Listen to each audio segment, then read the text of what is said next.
محرم الحرام 61 ہجری، دوپہر کا وقت۔ کربلا کی ریت دہک رہی تھی، آسمان پر سورج بجلی کی تلوار کی مانند سروں پر لٹک رہا تھا۔ فضا میں ایسی خاموشی تھی جیسے وقت نے سانس روک لی ہو۔ یہ کوئی عام دن نہ تھا، یہ انسانیت کی سب سے بڑی قربانی کا دن تھا۔ یہ وہ دن تھا جب بھائی نے بھائی کو، بیٹے نے باپ کو، بھتیجے نے چچا کو، غلام نے آقا کو اپنے سے پہلے قربان ہوتے دیکھا۔ امام حسین علیہ السلام کے خیمے سے چند قدم دور زہیر بن قین کا خون میں لت پت لاشا پڑا تھا۔ کچھ فاصلے پر مسلم بن اوسجہ کی تلوار خاک کربلا میں پیوست تھی۔ جن ہاتھوں نے کبھی حضرت علی علیہ السلام سے بیعت کی تھی وہ اب خون میں نہا کر زمین پر پڑے تھے۔ حبیب ابن مظاہر جو رسول اللہ صلی اللہ علیہ وسلم کے قدموں میں پرورش پائے تھے، ان کی زبان پر قرآن کے الفاظ تھے، آج وہ بھی خون آلود کربلا کی گرم ریت پر پڑے تھے۔ زہیر بن قین جو کل تک امام سے دور تھے، آج امام کے قدموں میں شہید ہو چکے تھے۔ حضرت عباس جنہیں امام حسین علیہ السلام اپنا بازو کہتے تھے، آج دونوں بازو کٹوا چکے تھے۔ حضرت علی اکبر جن کا چہرہ حضرت علی کا، آواز محمد عربی کی، دعا فاطمہ الزہرا کی اور دل حسین علیہ السلام کا عکس تھا، شہید ہو چکے تھے۔ امام حسین علیہ السلام نے علی اکبر کی لاشے کو خیمے تک پہنچایا۔ خیموں میں کوہرام مچ گیا، اب امام تنہا رہ گئے تھے۔ خیمے کے سائے میں چند نازک کندھے باقی تھے جن پر پورے اسلام کی حرمت کا بوجھ تھا۔ امام حسین علیہ السلام کے دل میں زخموں کی چھلنی تھی، آنکھوں میں آنسو نہیں آگ تھی، لبوں پر صبر کا پردہ تھا، لیکن اندر طوفان برپا تھا۔ امام نے خاموشی سے خیمے میں داخل ہو کر علی اکبر کا جسد رکھا۔ اب صرف چند افراد باقی تھے۔ انہی میں سے ایک خوبرو نوجوان قاسم بن حسن تھے۔ امام حسن مجتبیٰ علیہ السلام کے فرزند اور امام حسین علیہ السلام کے بھتیجے۔ عمر صرف 13 یا 14 سال، لیکن دل عشق، وفا اور قربانی کے نور سے بھرا ہوا۔ قاسم نے جب علی اکبر کا خون آلود لاشا دیکھا تو خیمے سے باہر نکلنے کے لیے بے چین ہو گئے، لیکن امام حسین علیہ السلام کے حکم کے بغیر قدم بڑھانا گستاخی تھی، اس لیے خاموش بیٹھے رہے۔ دل کہہ رہا تھا، قاسم تو ابھی زندہ کیوں ہے؟ پھر قاسم نے امام حسین علیہ السلام سے آہستہ سے اجازت مانگی، چچا جان آپ کو میرا خون بھی قبول ہو۔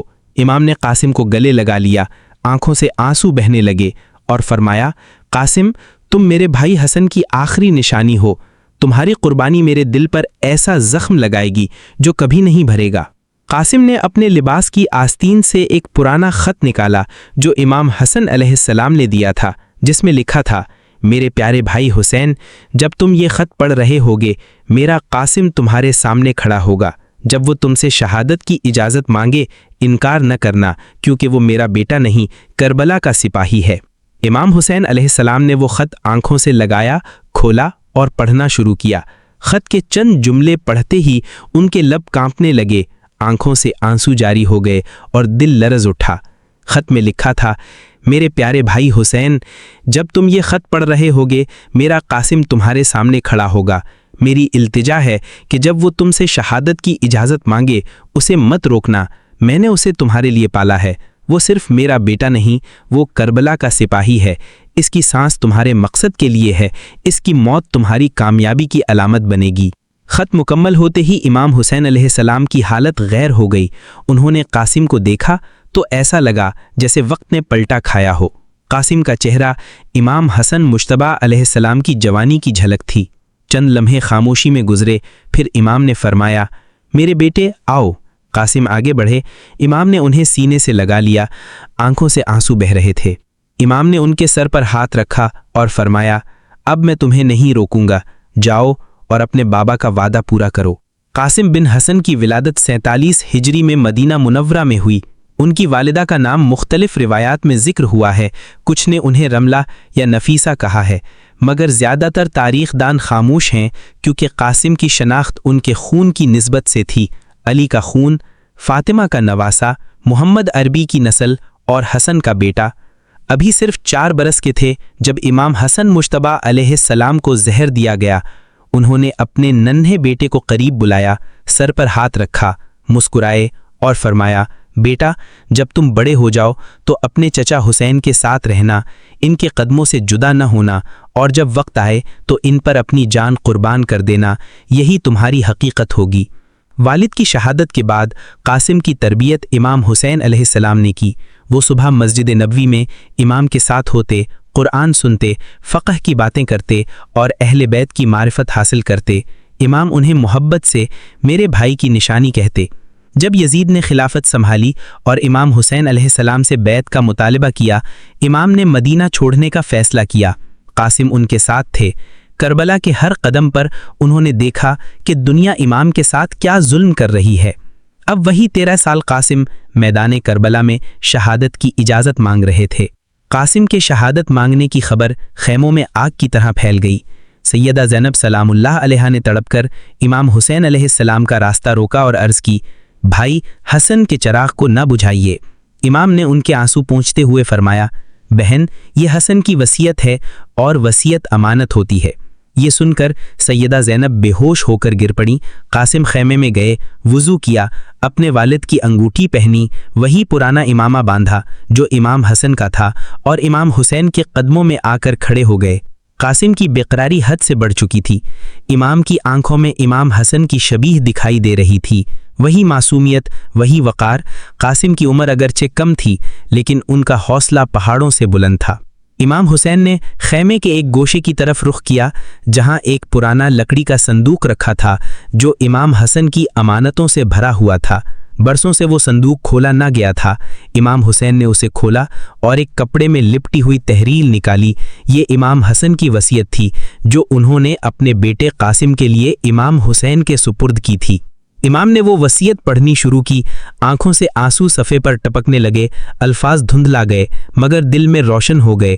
بسم اللہ الرحمن الرحیم، میرے بھائی حسین کے نام، اگر میرا بیٹا قاسم تمہارے پاس آئے اور شہادت کا طلبگار ہو تو اسے مت روکنا، اسے اجازت دینا کیونکہ وہ میرے خون کا وارث ہے۔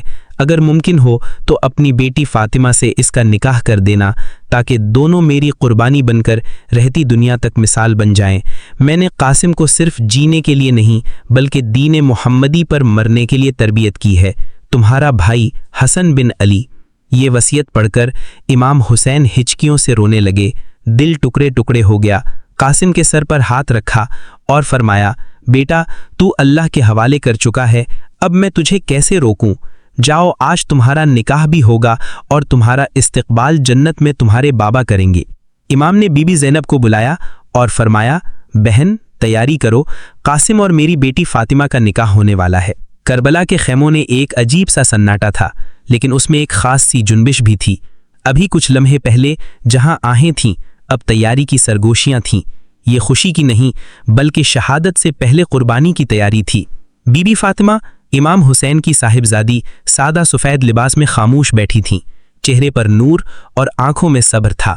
جب انہیں نکاح کا بتایا گیا تو بس اتنا کہا، قاسم شہادت۔ بی بی زینب نے ان کے سر پر ہاتھ رکھا اور فرمایا، بیٹی تمہیں تمہارے بابا نے قاسم کے لیے چنا تھا۔ آج تم دونوں صرف نکاح کے بندھن میں نہیں بندھ رہے بلکہ قربانی کی ایک عظیم مثال بننے جا رہے ہو۔ امام حسین علیہ السلام نے امام زین العابدین کو نکاح پڑھانے کو کہا۔ خیموں میں سسکیاں گونجنے لگیں۔ نکاح کے وقت جو الفاظ پڑھے گئے وہ آسمانوں تک بلند ہو گئے، میں نے فاطمہ بنت حسین کا نکاح عاصم بن حسن سے اللہ کے دین کی سربلندی کے لیے کیا۔ نکاح مکمل ہوا۔ امام حسین علیہ السلام نے قاسم کے کندھے پر ہاتھ رکھا اور فرمایا، جاؤ میرے شیر، تم میری بیٹی کی عزت بھی ہو، میرے بھائی کی نشانی بھی ہو اور دین محمدی کے سپاہی بھی ہو۔ قاسم نے تلوار تھامی، دلہن کو سلام کیا اور خیمے سے باہر نکلے۔ کربلا کی زمین پر ایک نئی تاریخ رقم ہونے جا رہی تھی۔ وہ مہندی جو کربلا کی ریت میں خون سے رچی گئی قیامت تک قربانی کی علامت بن گئی۔ قاسم بن حسن نے میدان کربلا میں قدم رکھا، کندھے سیدھے، سینہ تان کر تلوار ہاتھ میں لیے۔ جیسے ہی دشمن کی صفوں میں داخل ہوئے آوازیں گونجنے لگیں، یہ بیچا ہے، یہی ہے حسین کا لشکر، یہ ہمیں کیا نقصان پہنچائے گا؟ لیکن قاسم کی آنکھوں میں یقین کا نور تھا۔ انہوں نے زمین پر نظریں جمائیں اور پکارا، میں قاسم بن حسن ہوں، رسول خدا کا نواسا، علی کا خون اور حسین کا بھتیجا۔ میں حق پر ہوں اور تم باطل پر۔ میرے نانا نے فرمایا تھا، حسین مجھ سے ہے اور میں حسین سے، اور میں حسین کا سپاہی ہوں۔ آؤ اگر تم میں غیرت ہے تو سامنے آؤ۔ قاسم کی یہ للکار دشمن کے دلوں پر بجلی بن کر گری۔ کچھ نے اپنے نیزے مضبوطی سے تھام لیے، کچھ کے ہاتھ کانپنے لگے۔ ہرملہ نے دانت پیستے ہوئے کہا، یہ بیچا نہیں، علی کا سایہ ہے۔ قاسم نے پہلا وار کیا، دشمن کا ایک نامور سپاہی زمین بوس ہو گیا، پھر دوسرا، پھر تیسرا۔ ان کی تلوار بجلی کی طرح چمک رہی تھی اور لبوں پر مسلسل صدا تھی، اللہ اکبر، لبیک یا حسین۔ جب دشمن نے چاروں طرف سے قاسم کو گھیر لیا، تب بھی قاسم نے نعرہ لگایا، میں اس دین پر قربان ہونے آیا ہوں جو محمد لے کر آیا، جسے علی نے بچایا اور جسے حسین نے سنوارا۔ یہ للکار قیامت تک ظالموں کے خلاف بغاوت کی مثال بن گئی، لیکن اچانک ایک ظالم نے پیچھے سے تلوار کا وار کیا۔ قاسم کا کندھا لہو لہان ہو گیا، مگر ان کے قدم نہ ڈگمگائے۔ پھر ایک نیزہ سامنے سے آیا اور سینے میں پیوست ہو گیا۔ قاسم کا جسم تھر تھرا کر گھوڑے سے نیچے گرا۔ کربلا کی خاک پر گرتے ہی قاسم نے آخری بار آنکھیں کھولیں اور کمزور سی آواز میں پکارا،